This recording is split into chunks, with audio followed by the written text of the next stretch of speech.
Ginang Jiang, pinagbigyan ako ng Dragon Slayer na magpautang ng walang sangla. Kaya ako naging rina ng Shangjing. Si Tian Yao, walang may bayad sa utang, handang magpakasal. Bilang kapalit.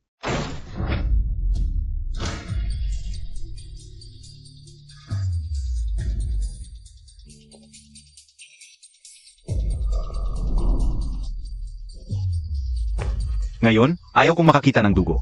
Ibigay mo lang ang silangang bahagi ng lungsod. Hindi na kailangang mag-away. Ano ang gusto mo? Ha ha ha. Simple lang ang hiling ko. Samahan mo lang ako ng isang gabi. Pagbigyan mo ako ng husto. Huwag kang magsalita ng ganyan. Kayo nagmamalabis sa inyong kapangyarihan. Ay, mali ang sinabi ko. Ang ibig kong sabihin, lalaki ang nasa ibabaw, babae ang nasa ilalim. Kung hindi dahil sa pagsuporta ng Dragon Slayer noon, akala mo ba, bilang babae ka lang, makakaupo ka sa pwestong ito at maging rina ng ilalim? HMP, ano pang pinagsasabi nyo sa babaeng to? Diretso na. Kung may lumaban, patayin. Simula na.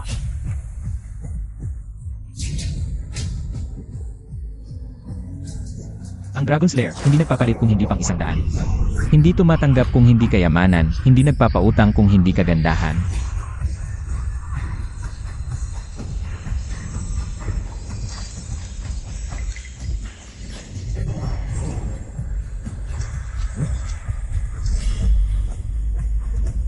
Golden Abacus. Ikaf si Ginong Jiang?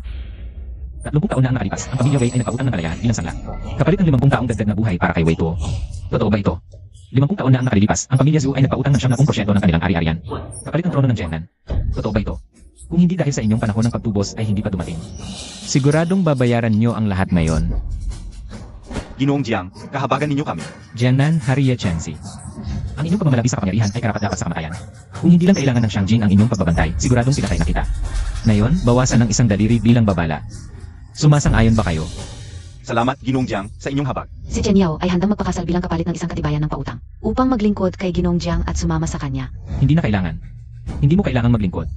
May kasunduan ako sa panganay na anak na babae ng pamilya Ye. Ihanda mo ang dot. Gawing pangunahing mayaman ng pamilya Ye sa East Sea, bigyan ng gintong sertipiko. At gawaran ng bilyon-bilyong ari-arian. Makalipas ang 3 araw, sa pinakamataas na bahagi ng East Sea sa World Tower, pakakasalan ko ang panganay na anak na babae ng pamilya Ye. Dapat kayong lahat ay dumalo. Ang panganay na anak na babae ng pamilya Ye, tingnan natin kung ano ang kaya ng pamilya Ye. Na makipag-agawan sa akin, si Chu Chen Yao, para sa lalaki. Ihanda ang eroplano, pupunta tayo sa East Sea.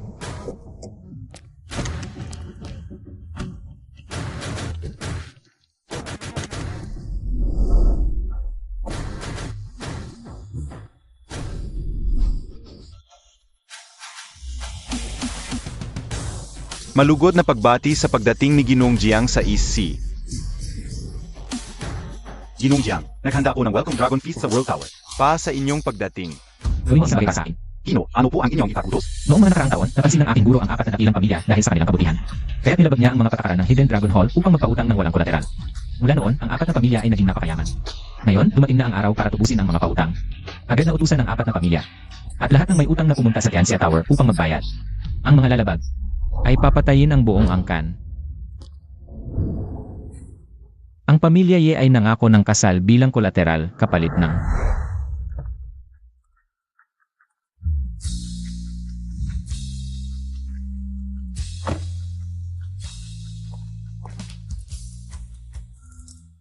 Narito ka para maghanap ng mapapangasawa? sa isang banda. Mabuti, diretso na tayo. Bagamat maganda ka naman. Mataas ang aking pamantayan at hindi mo ito naaabot. Hindi ako katulad nila. Ang kasulatan sa aking kamay ay Anong kasulatan? Huwag kang magsinungaling. Marami na akong nakilala. Ngunit ikaw ang unang taong nangahas na manloko sa akin, si Yehan. hindi ikaw si X1. Ikaw, hinahanap mo ang aking ate. Ano ang pangalan mo? Jian Bei ng pamilya Jiang. Ek. Manong. Narinig kong ang pamilya Yi ay pumirma ng isang kasunduan sa kasal. Bilang kolateral 20 taon na ang nakalipas. Totoo ba ito?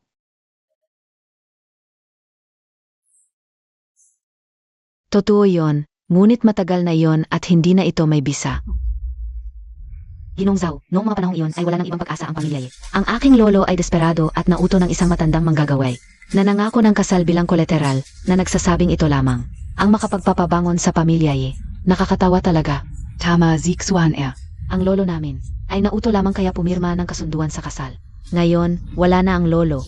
Kaya ang kasunduang iyon ay isang walang kwentang papel na lamang. Nakasulat sa puti at itim, isang kasunduan sa dugo. Ngayon, tinatawag niyong walang kwentang papel. Zinoka, bakit ka pumasok ng walang paalam sa aming tahanan? Inay, siya ang manong ko.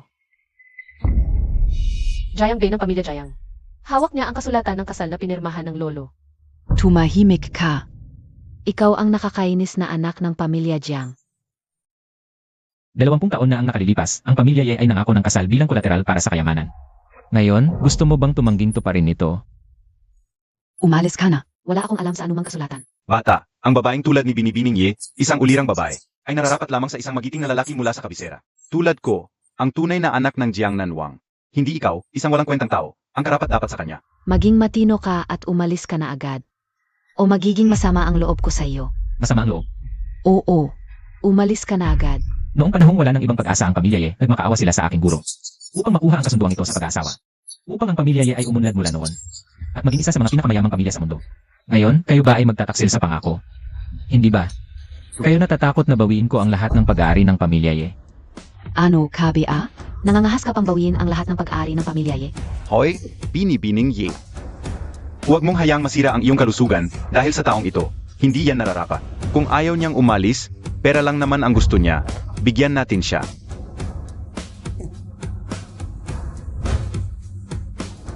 Walang kwenta. Tingnan mo ito, 5 milyon. Kunin mo ang pera at umalis ka na sa hap ko. Pera lang ang ibibigay sa akin. Akala mo ba walang saysay ang kasunduan ko? Jiangbay, tayo ko sa'yo. Magpasalamat ka na lang sa mayroon ka. 5 milyon, sapat na yan para sa isang tulad mong walang kwenta sa buong buhay mo, AM. Kung hindi, wala kang makukuhang kahit piso, mga tauhan. Tigilan ninyo iyan. Ate, bago pumanaw si Lolo, sinabi niya na ang kasunduan sa pag-aasawa ay pinatunayan ng langit at lupa kung tatalikuran. Ang pamilya Ye ay tiyak na magdudusa. Ano ang sinasabi mo, babaeng ito? Napapansin ka gayon. Na ikaw ay kumakampi sa labas. Ayaw mo bang umunlad ang pamilya Ye? Ayaw mo bang umunlad ang iyong ete, di ba? Ate, paborito ka ni Lolo noong buhay pa siya. Paano mo masisira? Ang huling habilin niya, Babaeng ito, huling habilin, iyon lang ang alam mo. 8. Bata pa si Yehan, natural lang na madaling mauto. Sa ikatlong araw, si Panginoon ng Digmaan ng East China, si Xiaoyu, ay maghahanda ng isang maringal na piging. Hindi lamang mga makapangyarihan ang dadalo, pati ang unang babaeng mandirigma ng dakilang Xia ay personal na dating at bukod pa riyan. Ang aking ama ay naghandog pa ng Panginoon ng sinaunang nakatagong dragon para sa dakilang personalidad na iyon. Ang espada ng nakatagong dragon na nagbabantay sa kapalaran ng dakilang Xia.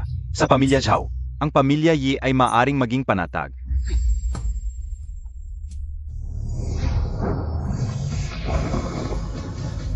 Kasunduan sa dugo, pinatunayan ng araw at buwan, kung susuwayin, itatakwil ng langit at lupa.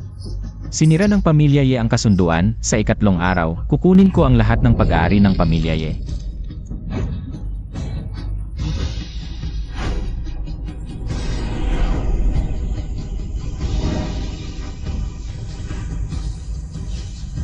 Bayaw. Hindi, Ginoong Jayang. Sinabi ng aking lolo na anuman ang mangyari. Ang kasunduan sa pag-aasawa ng pamilya ay dapat ituloy kung ayaw magpakasal ng ate ko. Ako ang magpapakasal. Sige, kung gusto mong pakasal sa taong ito na walang kapangyarihan at kayamanan. Ang naiwang anak ng pamilya Jiang, wala akong pakialam, Yehan. Bumalik ka rito kung maglakas loob kang sumama sa kanya ngayon. Huwag mo nang sabihing anak kita sa hinaharap. Inay, hayaan mo akong magdesisyon sa pagkakataong ito. Ikap.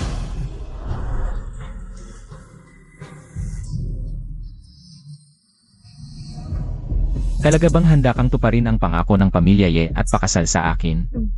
Sabi ng lolo ko, kung hindi natin tutuparin ang kasunduan sa kasal, tiyak na magkakasakuna ang aming pamilya Ye. Pero sa tingin ko, wala ka namang kakayahang magdulot ng sakuna sa amin. Gusto ko lang, tuparin ang hiling ng lolo ko. Ganoon ba?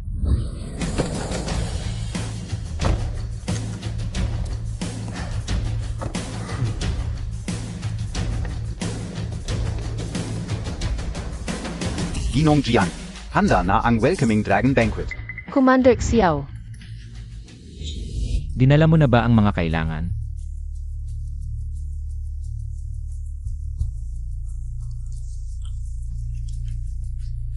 Oras na para ibalik ang mga pound ticket ng mga ito.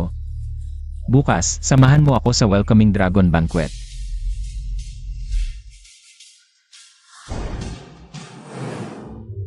Si Ginong Zhao ay ang tunay na anak ng Haring Jiangnan. At si Binibining Yi ay perpektong kapars niya. Talagang magkatugma. Salamat sa inyong pagbati, mga tiyo. Kung hindi lang dahil sa kasunduan sa kasal na nilagdaan ng lolo ko noon, sana matagal na kaming magkasama ni Ginong Zhao. Naku, ang pawn ticket? Meron din kaming 4 na pamilya. Pero para lang ito sa kasyahan. Huwag masyadong seryosohin. Isang maliit na pawn ticket lang. Gusto mong makuha ang 70% ng aming ari-arian? Bakit? Tama. Ngayon, sa tulong ni Commander Chiao, nakilala namin ang mahalagang tao kahit hindi namin tubusin ang pound. Ano ang magagawa niya sa amin?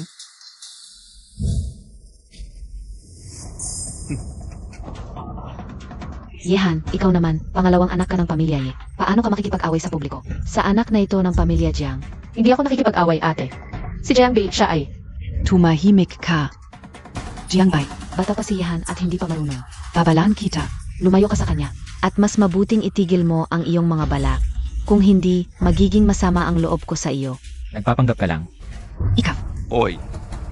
Suaner, ngayon ang araw ng ating kasunduan sa kasal. Huwag mong sayangin ang galit sa basurang ito. Talaga bang naglakas loob kang pumunta? Hindi ka ba natatakot mamatay? Kung umalis ka, huwag kang humarang sa pagpasok ko sa salo-salo. Karapat-dapat KBA? Lahat ng narito ngayon ay mayaman o mahalaga at mga talento ng EC.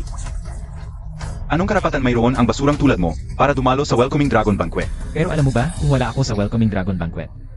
May tuturing pa ba itong Welcoming Dragon Banquet? Ang ibig mong sabihin, si Commander Xiaoyu, ang tinutukoy na mahalagang tao ay ikaw? Ang yabang mo naman, para lang mapakasalan ako. Kaya mong sabihin ang kahit ano. Ate, si Jiang Bei talaga ang mahalagang tao. Tumahimik ka. Anong oras na, sumasabay ka pa sa kalokohan niya?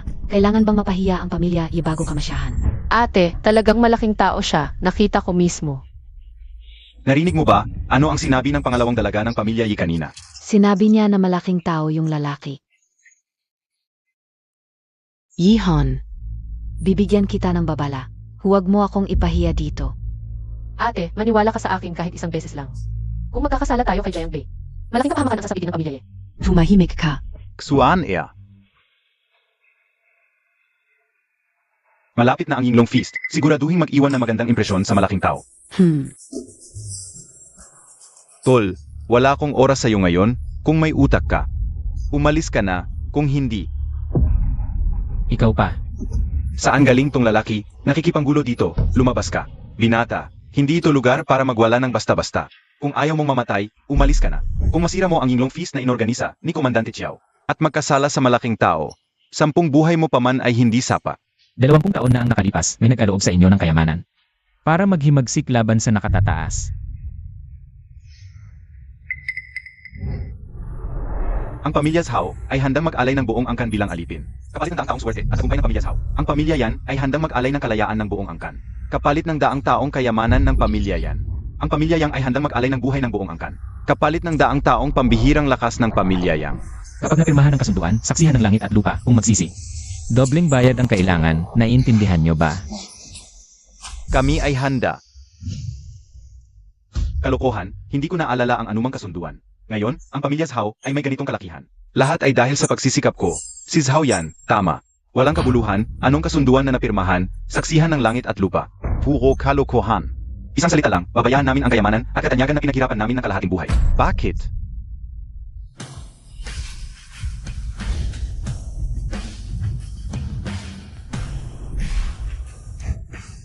Ito, Sa bisa ng kasunduang ito, sa bisa ng parusa sa pagsisisi, hindi ba sapat? tumahimik ka. Paulit-ulit na kasunduan at pangako. Paulit-ulit na parusa sa pagsisisi. Sino ka ba?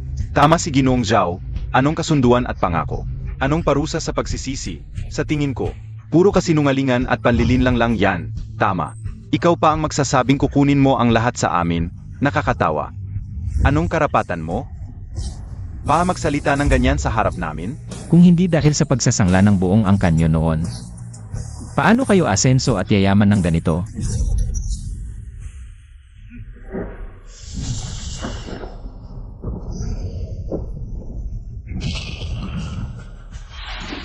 lumalabag kayo sa kontrata. Ngayon, ipinapahayag ko. Sa loob ng 3 araw, isanglan nyo ang lahat ng ari-arian nyo. Kung hindi, bahala kayo sa kapalaran. Lahat ng ari-arian, isangla.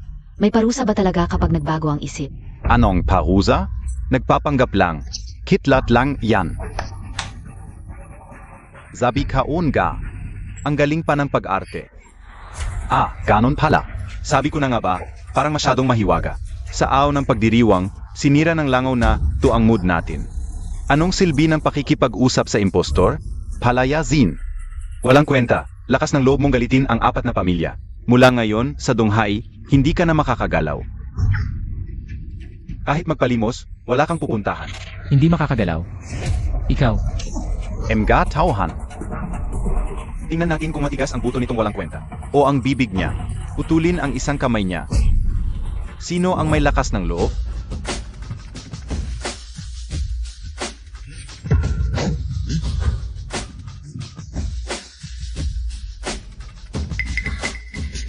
Tumigil kayo. Alam ba niyo kung sino siya? Ginoong Jiang, nahuli ako. Humihingi ng paumanhin. Ginoong Jiang. Sinabi mong si Ginoong Jiang itong walang kwenta? Imposible. Ito si Komandante Xiao. Nagbigay siya ng galang kay Jiang Bi. Bakit ganon ka kapanipaniwala? Dahil ba kay Komandante Xiao? Emga tanga. Lumapit kayo. Patawarin mo kami, Ginoong Jiang.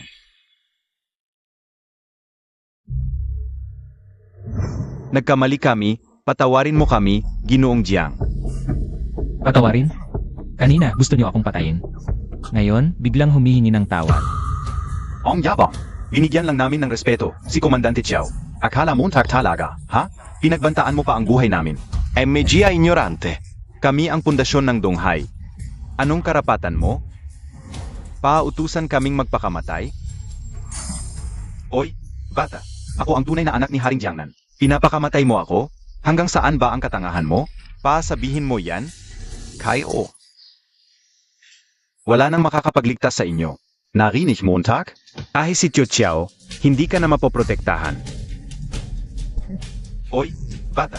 Ngayon, wala kang matitirang buong katawan.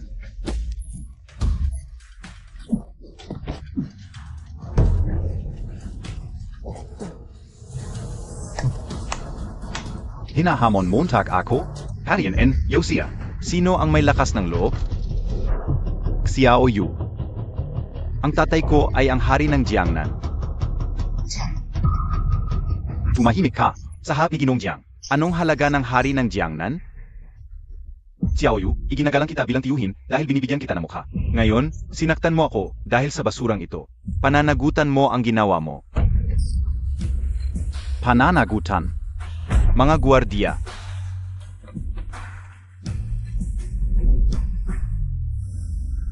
Xiao Yu, malapit na ang piging ng pagtanggap sa dragon. Pero pinoprotektahan mo ang basurang ito. Kung malaman ng dakilang tao ang paglapastangan na ito. Ito ay kamatayan. Alam Montag PA. Ang piging ng pagtanggap sa dragon ay para sa bagong pinuno ng Dragon Temple. Xiao Yu. Mukhang naloloko ka na. Umalis ka. Ibigay mo ang batang ito. Kung hindi, hindi kita palalampasin. Dumating na ang hari ng Jiangnan. Dumating na ang tatay ko. Mamamatay kayo.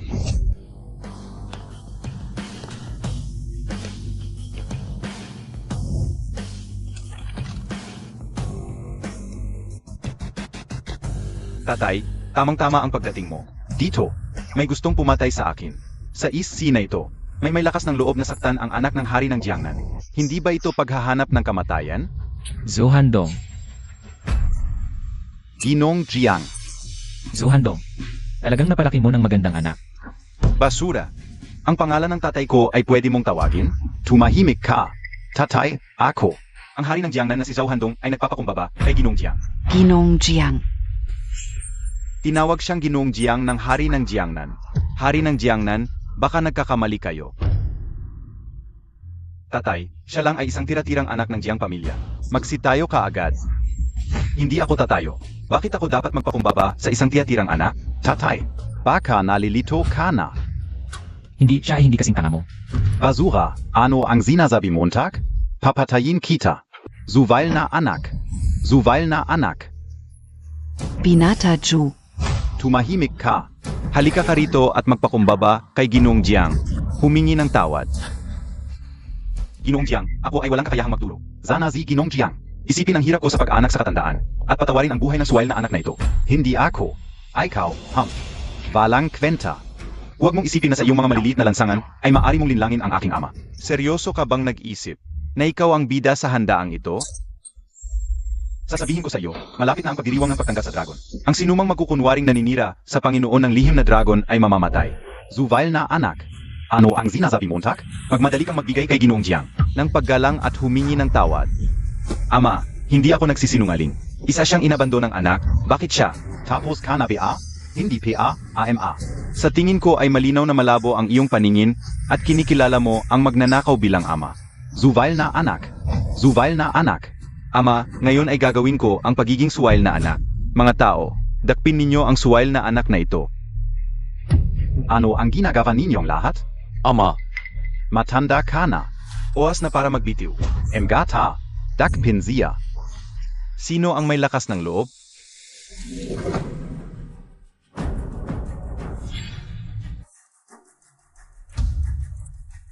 Ginoong Jiang. Jiang Bei. Okay lang ako. Ganoon ka ba katiyak na hindi ako ang Panginoon? Kung ikaw ang Panginoon, ako ang ninuno ng Panginoon. Ikaw na walang mata, ano ang sinasabi mo? Xiao Yu. Sa tingin ko ikaw ang walang mata. Malapit na ang pagdiriwang ng pagtanggap sa dragon. Bilang gobernador, hindi ka pa nagpapakita ng mabuting halimbawa upang mapanatili ang kaayusan. At hayagan mo pang ipinagtatanggol ang inabando ng anak na ito. Ano ang iyong layunin? Maaring gusto mong saktan ang Panginoon? Ikaf. Zuvail na anak. Tama na. Gusto mo pa bang ipahamak ang pamilya Zhao? Ama. Ikaw ang magpapahamak sa pamilya Zhao. Mas naniniwala ka sa isang inabando ng anak kaysa sa iyong sariling anak. Emga Gino.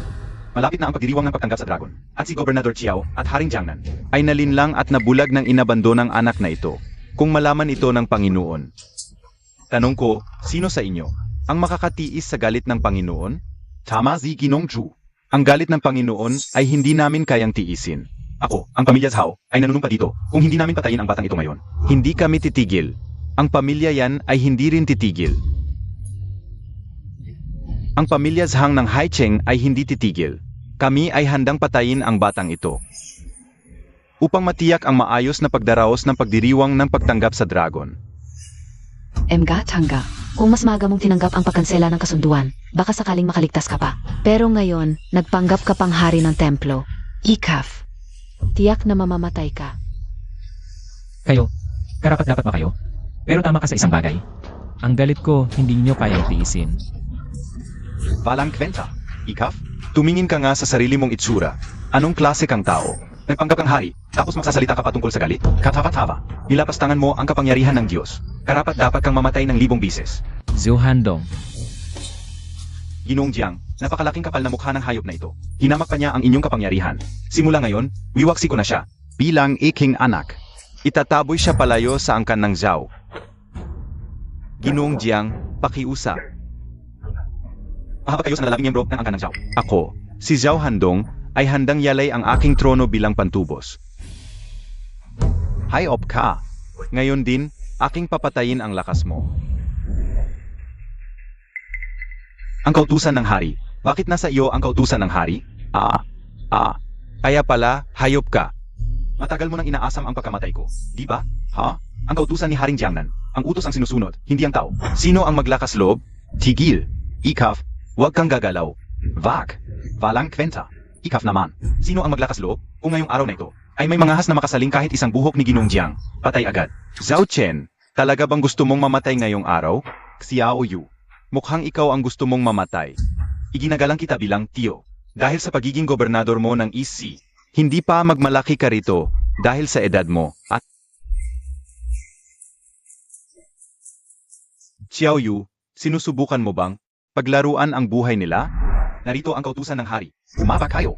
Ang kautusan ni Haring Jiangnan na hawak mo ay walang kapangyarihan sa mga tauhan ko. HMP. Ganun ba? Huwag kang gagalaw. Kayo, Ikaf, Xiao Yu, huwag mong kalimutan. kung sino ang kinakatawan ng kautusan ni Haring Jiangnan. Ito ay kumakatawan sa kataas-taasang pinuno ng Imperial Capital. Gusto mo bang maging katulad mo sila? At mabansagang mga traidor na nanlalay sa hari ng templo? Walang kwenta. Di ba't ikaw ang nagpapanggap na hari ng templo? Dahil ba't umasa ka kay Xiao Yu? Bakit ngayon? Bakit ka nananahimik? Naging pipi ka ba? Katawa-tawa. Sa buong buhay ko bilang Jiangbi, kailangan ko bang umasa sa iba? Matigas ang ulo. Zhou Xiao, huwag mo nang pag-aksayahan ng panahon. Patayin na lang natin siya. Kung makita tayo ng master, magkakaproblema tayong dalawa. Ang pagkatao ni Jiangbi bilang master. Ay peke pala talaga. Patayin. Kayo ba ang magsasabi niyan? Kayabangan, karapat dapat kang mamatay. Sige, patayin natin siya. Anak ng pamilyang Jiang. Mamatay ka na.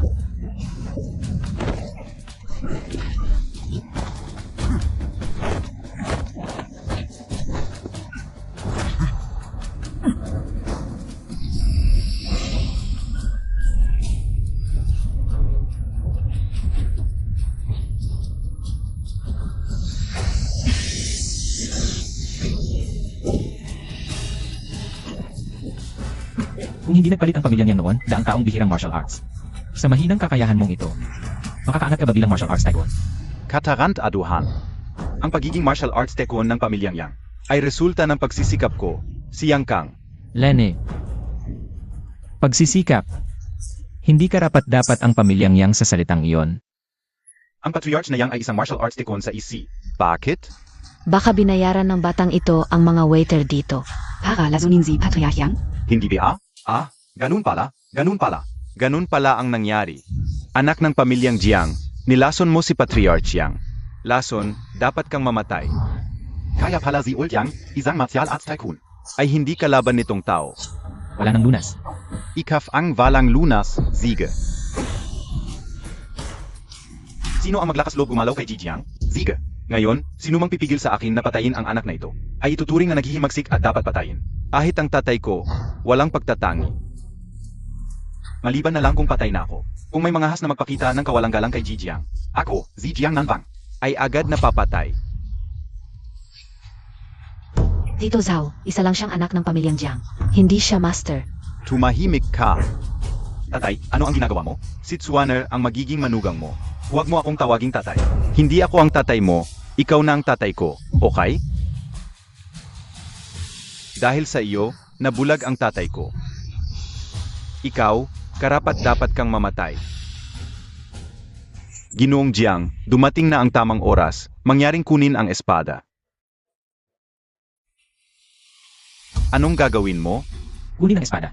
Ikaf lang? Karapat-dapat ka bang humawak sa Hidden Dragon Sword? Paano mo nalaman na hindi ako karapat-dapat? Tumigil ka. Hindi ka karapat-dapat. Xiao Yu, ang lakas ng loob mo. Hinayaan mo pa ang isang labi ng Jiang na hawakan ang espada. Tumahimik ka. Hari NG Jiangnan.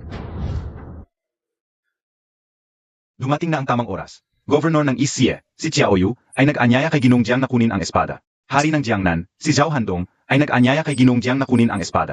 Kunin ang espada. Paano ito nangyari? Kunin ang espada. Hindi.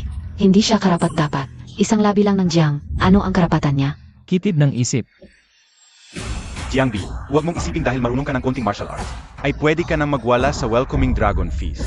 Ang Hidden Dragon Sword ang nagbabantay sa kapalaran ng dakilang Xia. Tanging ang pinakamahusay ang makakahawak. Tanging ang master ng Hidden Dragon Hall ang makakabunot. Ikaw, isang labi lang ng Jiang. Paano ka nangahas? Espada ko ito, bakit ako matatakot?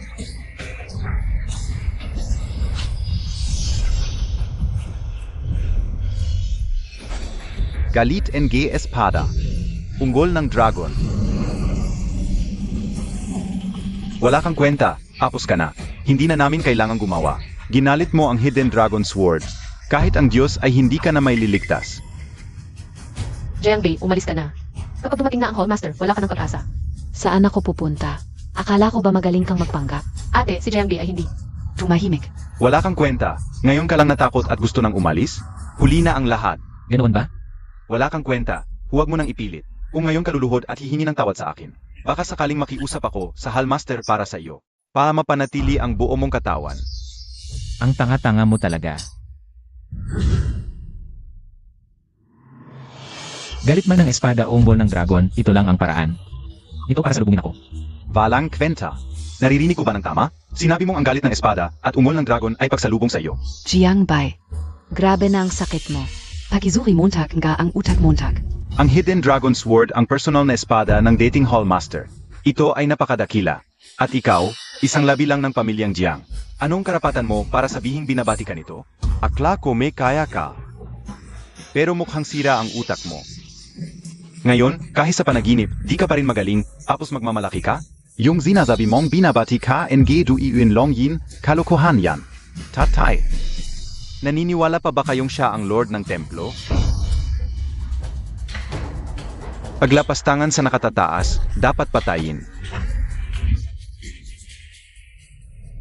Jiang Bei. Okay, ngayon, pati tatay ko si Xiaoyu, papatayin ka. Anong laban mo sa akin ngayon? Jiang Bai, zumuko ka na lang. Baka mabigyan ka pa ng buong katawan.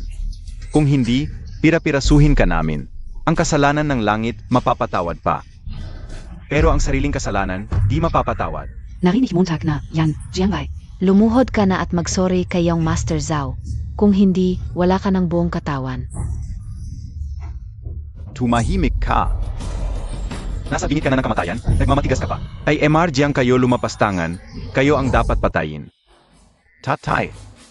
Xiaoyu, kayo ang nagmamatigas. Kami? Tumahimik ka, Zhao Handong. Ikaw ang dapat tumahimik. Pa sa kinabukasan ng Zhao family. Mali ba yun? Bakit? Mas pinaniniwalaan mo pa tong anak ng Jiang kaysa sa akin? Bakit? Dahil siya si MR Jiang. Mr. Jiang, Xiaoyu, dilat ang mga mata mo at tingnan mo tong walang kwenta. Anong klasen Mr. Jiang yan? Anak lang siya ng Jiang, wala nang iba. Jiang Bi, ikaw ang sanhi ng lahat ng ito. Magtatago ka pa ba sa likod nila? At hahayaan mong sila ang mamatay para sa'yo? Kung lalaki ka pa, magpakamatay ka na at humingi ng tawad.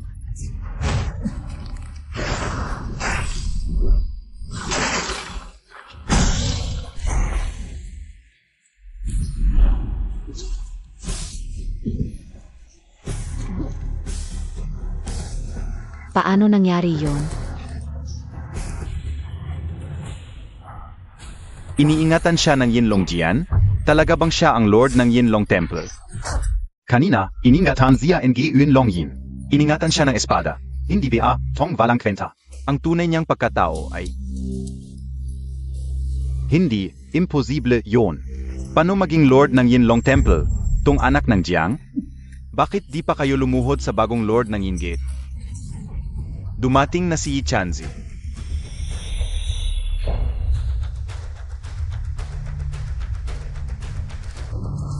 Zeno yun? Ang lakas ng loob, nakapagpagalaw ng Yinlong Jian. Yi Tianzi, buti na lang dumating ka. Tulungan mo akong hulihin tong rebelde. Jiangnan Wang. Huwag kang makalala sa araw na ito. Ay sino na hindi kumalang sa Lord of the Palace. Walang makakatakas. Talaga bang siya ang Lord of the Palace? Ang galing mo pala. Ikaw, naglaslok ang mapagsabatan kay Chu Chenyaw, at niloko mo ako, at nagpanggap ka pa bilang Lord of the Palace. Kahit 1,000 bisis ka pang mamatay, hindi pa rin sapat ang parusa sa'yo. Yi Tianzi. Ano ba talaga ang nangyayari? Ang gago na ito ay isinugo ni Chu Chenyaw. Para takutin tayo. Nagsiyasat na ako ng pribado at nalaman ko ang totoo. Kung hindi, nakalusot pa sana siya. Imposible, Yi Tianzi. Nagkakamali ka ba?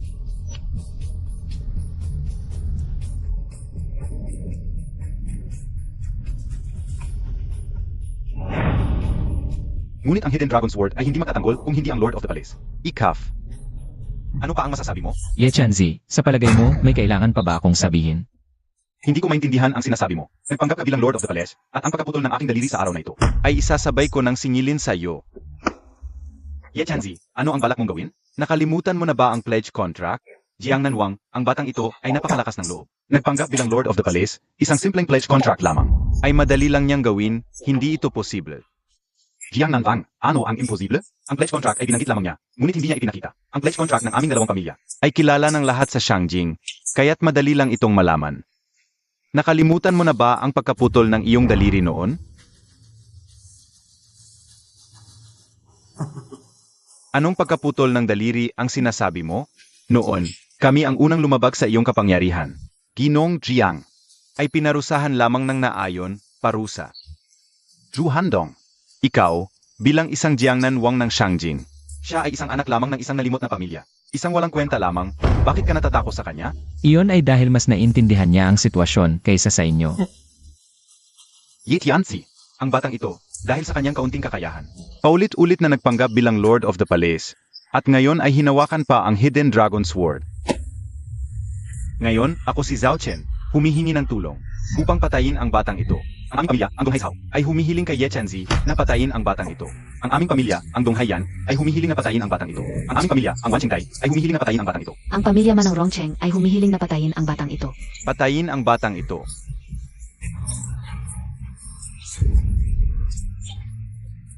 Naglakas loob kang mapanggap bilang Panginoon ng Kastilyo, at nangahas pang hawakan ang tabak na nakatagong dragon. Ngayon, dapat kang patayin dito mismo.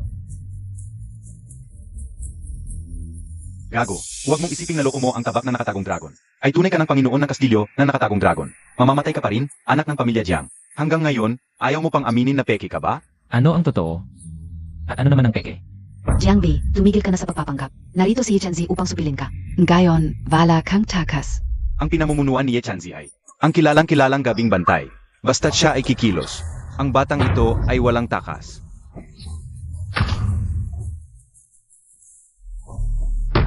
Jiang Bei. Anong oras na, ipagtatanggol mo pa rin siya? Ako. Tangang babae, hindi mo pa ba maintindihan? Isang manloloko lang siya. Isang gago na puro pagpapanggap lang ang alam. Yehan. Gusto mo bang patayin ang pamilya Ye bago ka tumigil? Ate, hindi ko gustong patayin ang pamilya ako. Ana, Hindi pa sapat. Isa ang Montag. Gago, nangahas kang gumalaw.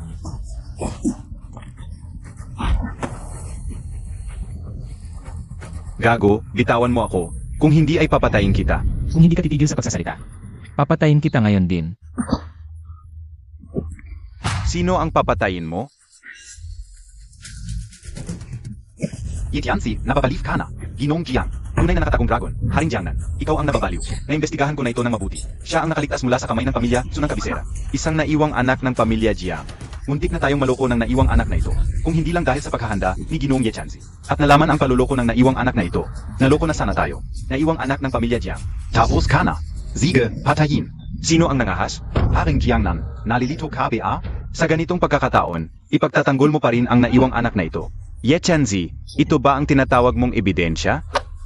Ye Tianzi, ang tatay ko ay nabulag. Huwag mo siyang pansinin. Gago. Tingnan ko kung sino pa ang tutulong sa iyo ngayon. Tulong.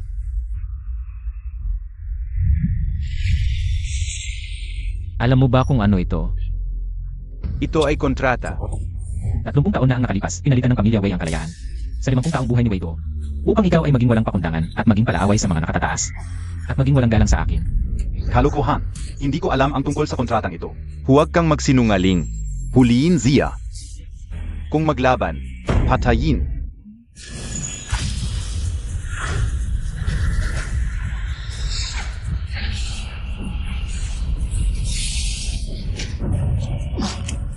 Ang makikialam, mamamatay. Kaya bang? Ikaw ay nangahasa. Tumigil ka. Hindi mo alam ang iyong kalagayan. Narinig ko ba ang pagngangalit ng dragon? Ito, paano ito nangyari? Tiyak na ito ang gawa ng tira ng pamilya Jiang. Tira ng pamilya Jiang, nagpapanggap ka ng multo. Ganoon ba?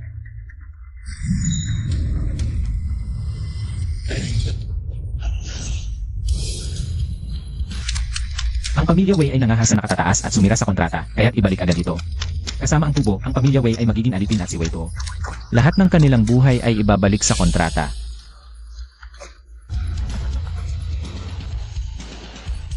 Ano? Bago ako umalis, ang katawan na matanda ay maayos naman. Paano bigla na lang nawala? Bakit? Ikaw ang tira ng pamilya Jiang. Patayin Zia.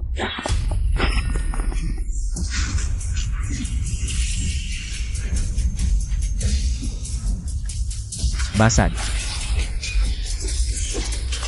Dumating ang rina ng Shangjing, si Zhu Chenyao. Si Wei Junming ay inabuso ang kanyang kapangyarihan at nagdulot ng pinsala. Nangahas sa lupa, ayon sa batas ng Dacia, tanggalin sa tungkulin. Ang rina ng Shangjing na si Zhu Jianyao ay bumabati kay Ginoong Jiang. Tanggal sa tungkulin? Hindi. Ayaf ka o. Ang aking pamilya Wei ay namamana ng trono mula kay Ye Chanzi. Bakit mo ako tinanggal sa isang salita lamang? Ako. Gusto kong makita ang dakilang hari ng imperyo. Mensahe mula sa dakilang hari. Si Zhu Jianyao ay may hawak ng Shulongjian upang protektahan ang Dacia. May karapatan siyang pumatay at magulat pagkatapos.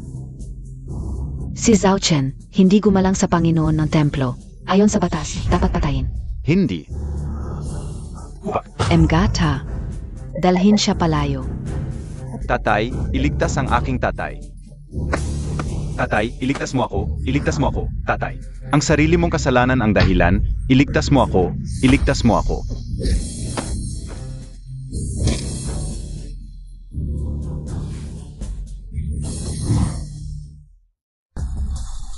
Ginoong Jiang, ang aking pamilya Hao ay may kasalanan. Nakikiusap ako, Ginoong Jiang, kahabagan. Ginoong Jiang, ang aking pamilya yan ay may kasalanan. Mr. Jiang, pakiusap, kahabagan po kayo at patawarin ang aking buhay. Ang pamilya yang ay may kasalanan. Mr. Jiang, kahabagan po kayo at patawarin ang aking buhay. Huli na. Mr. Jiang, kami rin po ay nataya, ni Zhu Chen. Kaya't hindi namin nakilala ang tunay na Diyos at kayo po'y aming naapakan. Mr. Jiang, alam na po namin ang aming pagkakamali. Sa puntong ito, ako si Zhao Yan ay handang magpakamatay bilang pagbabayad sala. At ibibigay ko ang lahat ng aking ari-arian. Hakyos up, Mr. Jiang, patawarin ninyo ang mga susunod na henerasyon ng pamilya Zhao. Mr. Jiang, ako si Yan Yao ay handang magpakamatay at ibigay ang lahat ng aking kayamanan. Pakiusap, Mr. Jiang, patawarin ninyo ang mga susunod na henerasyon ng pamilya Yan. Ang pamilya Yang ay handa rin.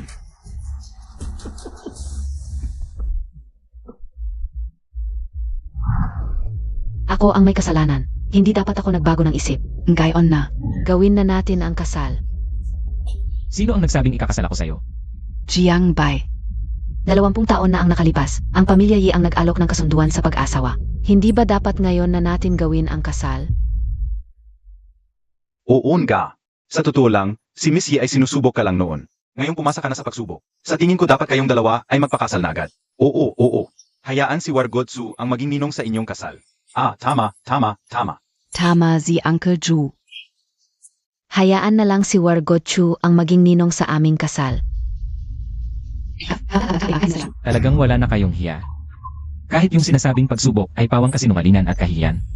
Jiang Bai, lalaki ka ba talaga? May saysay ba ang patuloy na pagtatalo nito? Tatalo. Sa totoo lang, simula ng desisyonan ng pamilya Ye. Nasirain ang kasunduan, wala nang lugar para sa pamilya Ye sa Donghai. Ganoon din kayong lahat. Jiang Bai, talaga bang? Gusto mong lipulin ang pamilya Yi? Talaga bang gusto mong lipulin ang 4 na dakilang pamilya? Hindi ako ang may gusto. Kayo ang may kagagawa nito. Inyong sariling hinanap yan. Karapat dapat sa inyo. Pagkatapos ng paglabag sa kasunduan, ang kulog ay dumagundong, ang parusa ng langit ay dumating. Handa na ba kayong lahat? Parusa ng langit?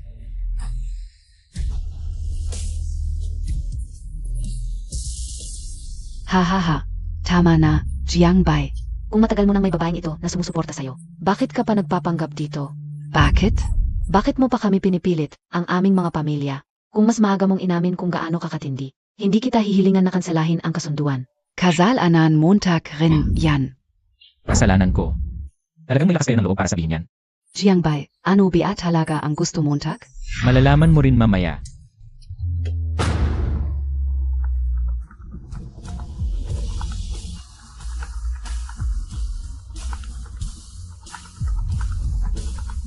Oy, ano? Nasiraan na ang aking pamilyang Zhao? Ano? Nasiraan na rin ang pamilyang yan.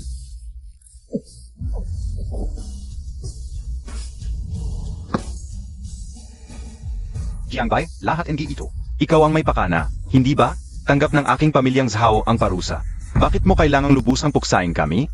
Siguro ikaf ay talagang hindi magbibigay ng isang pagkakataon sa aming mga kabataan ng pamilyang yan?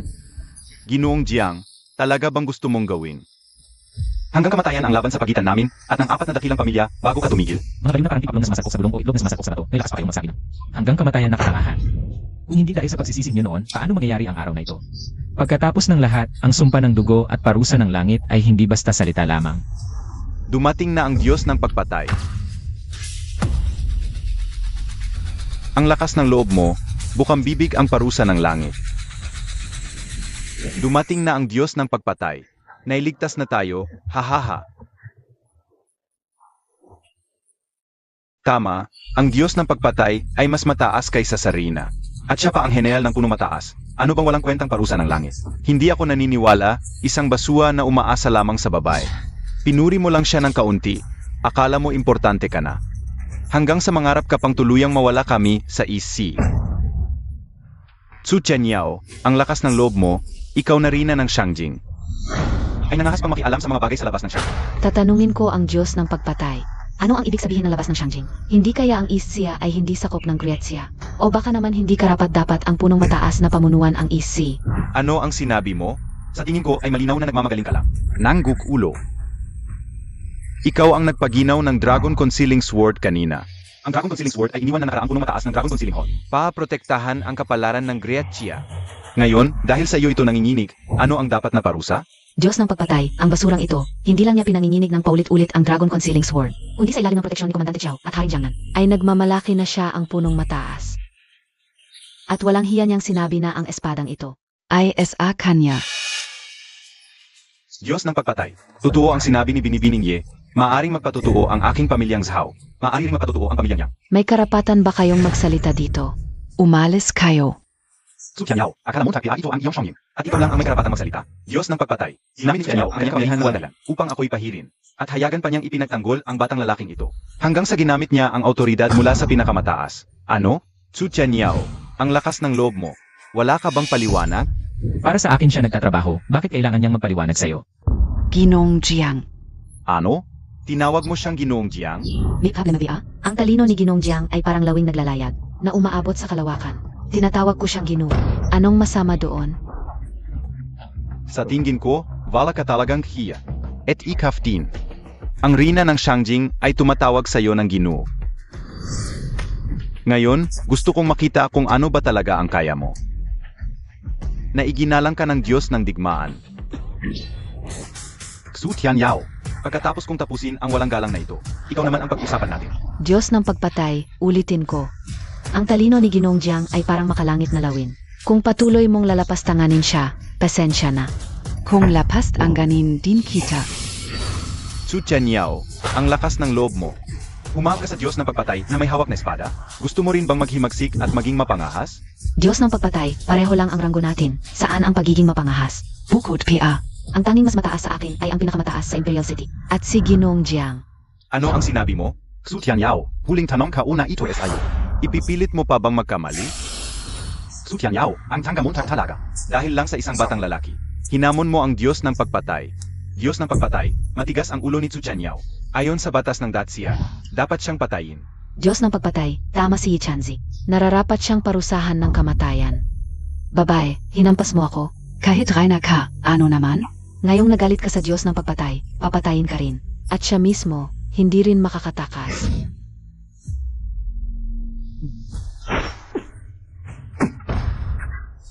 Su Tianyao, sumosobra ka na.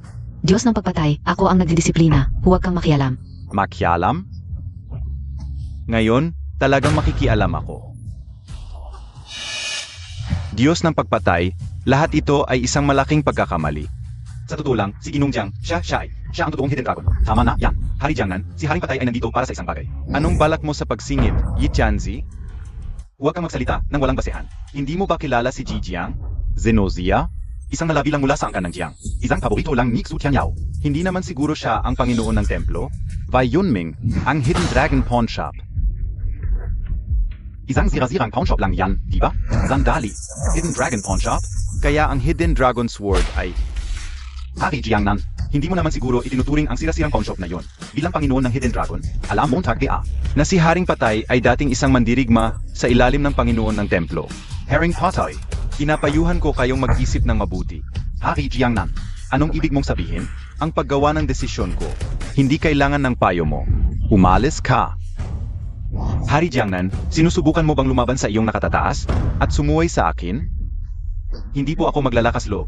Nais ko lang pong pigilan ang Haring Patay na magkamali pa. Kaya, nakikiusap ako, Haring Patay, tama na, umalis ka o mamamatay ka. Si, dahil matigas ang ulo mo, pagbibigyan kita.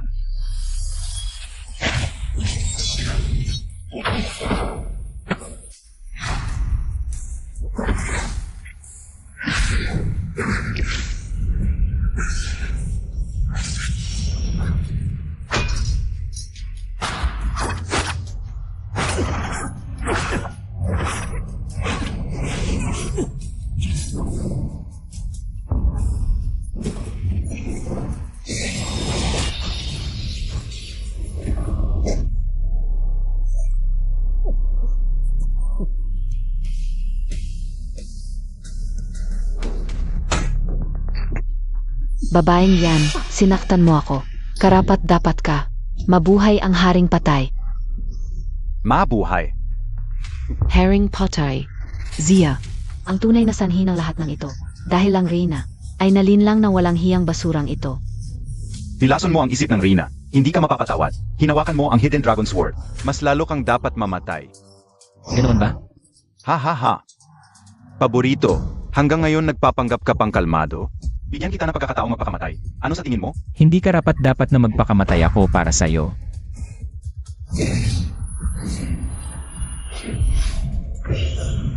Mamatay ka na.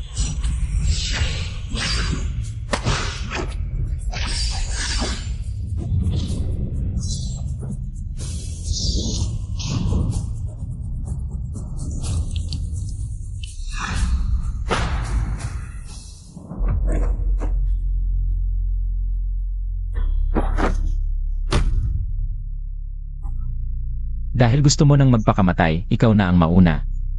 Namamatay na ba talaga si Ichanzi? Basura. Anong ginawa mo kay Ichanzi? Kasuklam-suklam. Naglakas loob kang patayin si Ichanzi. Pinapakamatay na niya ako, bakit ko siya hindi papatayin? Ikaf. Walang kwenta. Gagawin kitang mas masahol pa sa pagkamatay.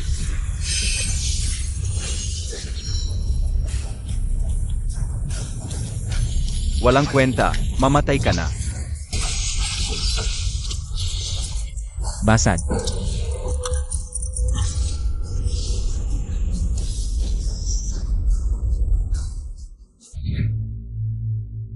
Ang tanging nakapagpapagalaw sa Hidden Dragon Sword ay ang Master ng Hidden Dragon Hall. Baka hindi siya yon? Baka ang Great Xia National Fortune? Ang lakas ng loob mo. Ang Hidden Dragon Sword ay hindi dapat hawakan ng kahit sino maliban sa Master ng Hidden Dragon Hall. Ngayon, para nakawin ang Great Xia National Fortune. Paulit-ulit mong pinapagalit ang espada. Nag-angal ang dragon. Sabi ka unang ga, hindi Xia yon. Akala ka Master ng Hidden Dragon Hall. Kung hindi man lang. Lumalabas, palihim siyang nagbabalak laban sa Hidden Dragon Sword. Magnanakaw ng National Fortune. Oo, tama. Magnanakaw ng Great Xia National Fortune? Sino man yan? Kapat dapat patayin ng lahat. Walang kwenta ka. Napakalaking kapal ng mukha. Magnanakaw ng National Fortune. Mamatay ka, babae. Naririnig Montag? Huwag ka nang magdalawang isip. Iwasan mo na itong walang kwenta. Ano pang hinihintay Montag? Hindi. Si Inyo Jayang ay hindi magnanakaw ng Great Xia National Fortune. Tama. Hindi talaga si MR Jiang ang. Magnanakaw ng Great Xia National Fortune. Lord God of Slaughter, kami ay handang yalay ang aming buhay para kay MR Jiang. Hindi siya ang magnanakaw ng National Fortune. Tumahimik ka. Umapa kayo. Gusto nyo rin bang mamatay? Dahil sa kanya, Lord God of Slaughter. Dahil iginagalang ka bilang general ng Master. Paano mo masasabing hindi siya ang Master? Lord God of Slaughter. Zhao Handong, pakiusap. Pag-isipan mo muli. Pak-isipan? Nag-utos ka sa akin? Hindi namin magagawa. Pero Lord God of Slaughter, kung ikaw ay mapaparusa ng walang sapat na pagsisiyasat, kahit mamatay man ako, Zi Xiao Yu, ipagtatanggol ko si MR Jiang. Kahit mamatay man ako, si Zhao Handong, ipagtatanggol ko si MR Jiang. Lord God of Slaughter. Hayo ka OSRyo, Xiao Yu. Kung si Mr. Jiang nga ang Master, paano mo haharapin ang mga pangyayari? Anong kalukuhan yan? Ako ang dakilang God of Slaughter ng Great Xia. Mga langgam lang kayo, wala kayong karapatang magpayo sa akin. Ikaf. Ang magnanakaw ng Great Xia National Fortune ay dapat mamatay. Kung magpupumilit pa kayo, mamatay na rin kayong kasama nila. Ganon ba? Jayang Bay, umalis na tayo. Umalis. Dapat siyang mamatay ngayon. Nakikiusap ako sa inyo. Ginoong Jayang. Nagbibiro lang siya, huwag ninyong paniwalaan. Pakipalaya na lamang po ninyo kami. Huwag kang luluhod. Sinabi, hindi pa sa. Kailangan mamakaawa ang isang babae para sa akin. Ngunit, Ele, maniwala ka sa akin. Mamatay ka na. Mamatay ka na. Ingat.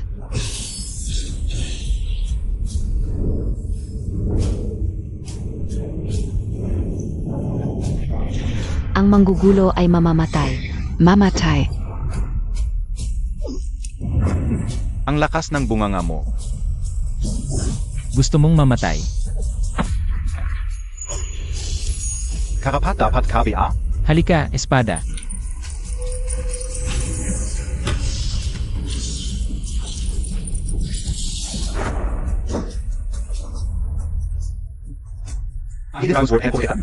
Paano ito nangyari? Hindi ito pwede.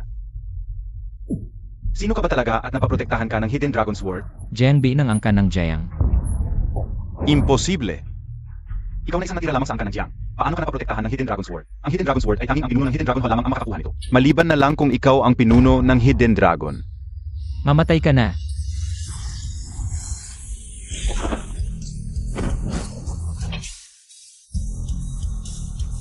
Hindi mo ako maaring patayin.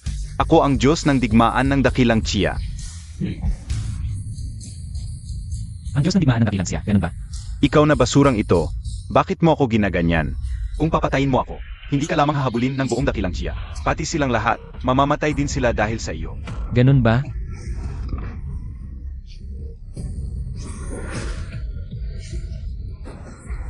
Basurang ito, tapang mong gawin ito sa akin.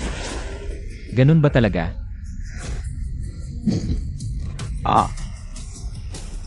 Natira sa angkan ng Jiang, pinapayuhan ko na pakawalan mo ako agad. Lahat ng nangyari noon, makakalimutan ko na lang lahat. Kung hindi, pagdating ng guro ko, hindi ka na makakaalis dito. Umalis? Katawa-tawa. Kung pakakawalan mo lang ako, sasabihin ko sa iyo ang isang sikreto. Wala kang karapatang makipagkasundo sa akin. Kung sasabihin ko sa iyo na, buhay pa ang ate mong si Jiang Xin. Ano ang sinabi mo? Ang ate ko, buhay pa talaga siya. Saan siya naroon? Noon, nagkataong nalaman ng Espiritu Guide na ang dugo ng angkan ng Jiang ninyo. Pwede itong gamitin niya para sanayin ang ipinagbabawal na mahiwagang singin ng dakilang Chia. Kaya't winasak ang buong pamilya Jiang. Pero nalaman ko lang pagkatapos na isang tao lang ang may dugong magagamit niya sa pagsasanay. Ang taong iyon ay ang iyong kapatid na si Jiang Xin. Si Tubaye, siya kaya ang sinasabi ng master. Nataksil na nagkanulo sa Yinlong Hall. Ituloy mo. Kaya ikinulong ng Royal Advisor ang iyong kapatid, 20 taon. Aw-aw, kinukuha ang kanyang dugo para sa pagsasanay ng Royal Advisor. 20 taon. Matandang taksil. Hindi kita palalampasin. Narito ang Royal Advisor ng Dacia, si Situbeye. Isang tira-tirahan ka lang, may kapatan ka bang magsalita sa harap ko? Hindi kita palalampasin? Nakakatawa. Royal Advisor, tulong Montag ako. Walang kwenta. Nagtaksil ka sa akin. Wala kang silbi. Royal Advisor, hindi mo pwedeng gawin yon. Maliit na bagay lang, kailangan pa kitang tawagin? Anong silbi Montag?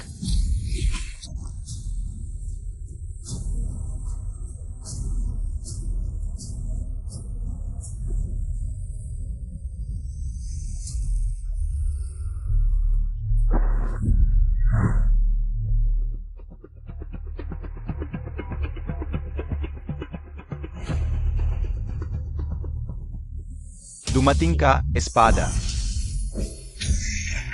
Ito. Paano nangyari ito? Ang Yinlong Sword, hindi ba tanging master ng Yinlong Hall? Lang ang makakahugot. Paano?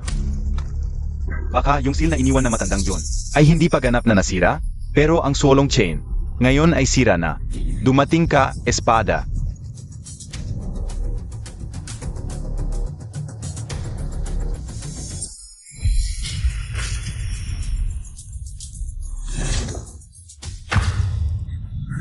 Tumigil ka.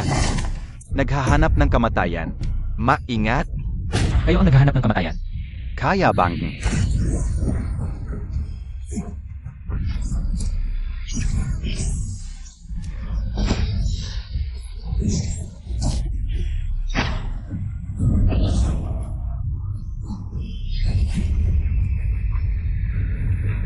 Matanda, 20 taon mo akong iningatan. 20 taon. Ang swolong chain ay nabali na. Iniingatan Montag PRN ako? Mamatay ka, matandang taksil. Umalis ka.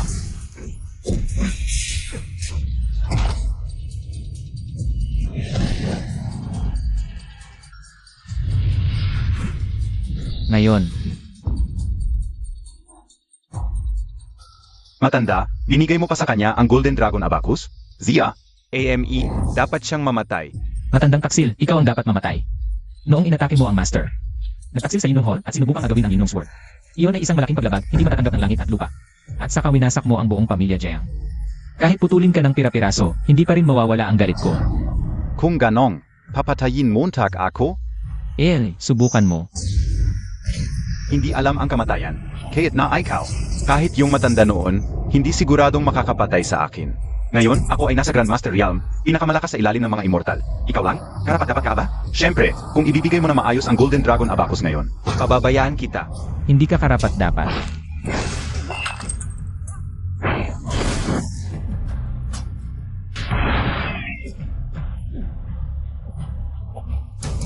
Master, naalis na yung mga nakakasagabal. Ibigay mo ang Golden Dragon Abacus at iwanan kitang buhay. Sinabi ko nang hindi ka karapat-dapat. Ang kapal ng mukha mo, binabastos mo ang pambansang alagad, hahatiin kita.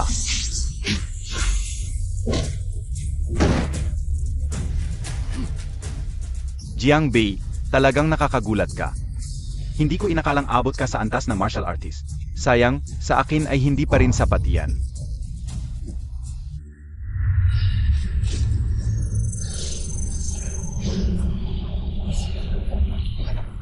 Kung ayaw mong ibigay na maayos ang Golden Dragon Abacus, ngayong araw ay ipapakita ko sa iyo kung ano ang ibig sabihin ng lahat ay langgam sa ilalim ng isang Grandmaster. Pagkatapos kitang patayin, akin pa rin ang Golden Dragon Abacus.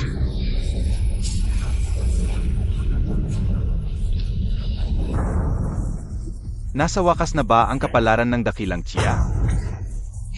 Jiang Bei, sigurado wala kang mangyayaring masama. Naniniwala ako sa iyo.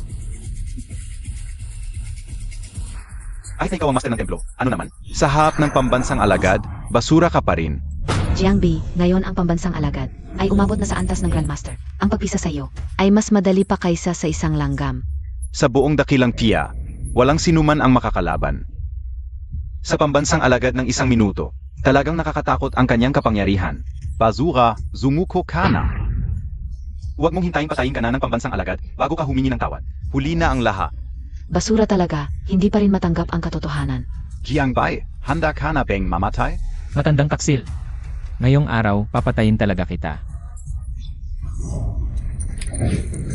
Hindi alam ang kamatayan.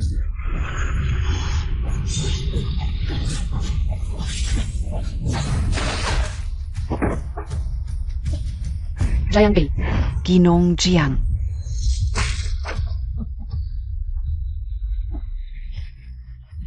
Ang pagitan natin ay paang langit at lupa. Ayon sa kasabihan, paano makakalaban ng bato ang itlog? Jiang Bei, hindi mo pa ba tatanggapin ang kapalaran? Matandang taksil.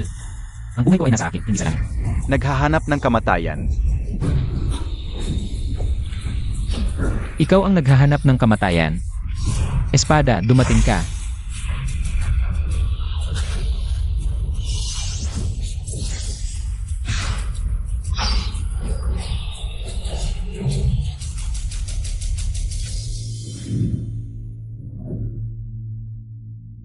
Matandang taksil, ngayong araw ay kukunin ko ang iyong ulo. Upang ibalik ang tamang landas ng dakilang siya at ialay ang dugo. Para sa ikalibo 100 at 20 kaluluwa ng aking akadyang. Sa iyo lang, isang. Basurang martial artist. Karapat-dapat ba? Jiang Bei, kahit na mayroon kang Hidden Dragon Sword. Ang antas natin ay 2 antas ang pagitan. Kaya ngayong araw ay talagang papatayin kita. At ang Hidden Dragon Sword ay magiging akin. Kapag na-master ko na ang celestial na pamamaraan sa likod ng Hidden Dragon Sword, mababago ko na ang aking kapalaran at magiging tunay na immortal. Wala ka ng lunas, hindi ka karapat-dapat mabuhay. Mamatay ka na.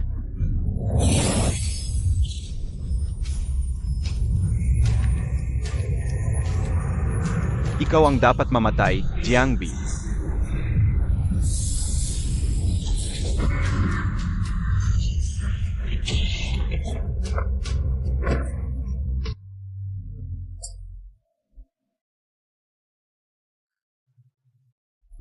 Bake it?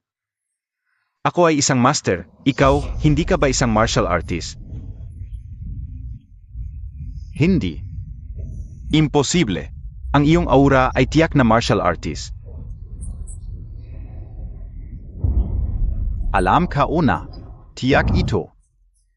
Matanda, patay ka na.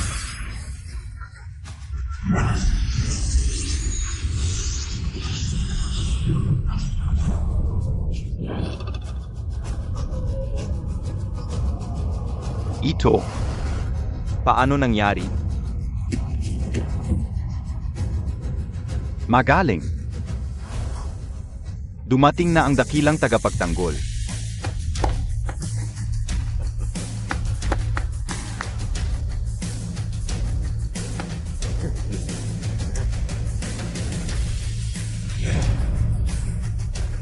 Utos ng dakilang hari, ang pambansang alagad, si Tubaye. Naghahari sa pamahalaan, lihim na nakikipagsabuatan sa Kunlun King. Binabalak ang pagbagsak ng Dacia. Sa loob ng 20 taon, abusado at mapanil. Walang bilang ang mga tapat na ministrong pinatay. Si Jiangbi ang nagpapanumbalik na katarungan. Tinanggal ang masamang magnanakaw. Ibinalik ang kapayapaan sa Dacia. Kaya iginawad sa kanya ang titulong, banal na hari ng bansa. Tinatanggap ni Jiangbi ang utos.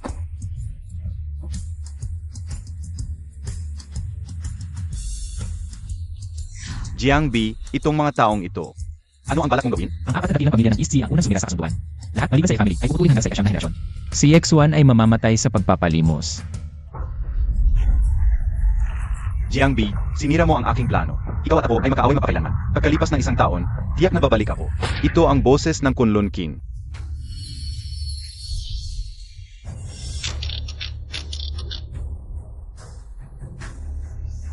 Hala, ang Kunlun King sa tuktok ng North Sea ay malapit na mawala sa iyo.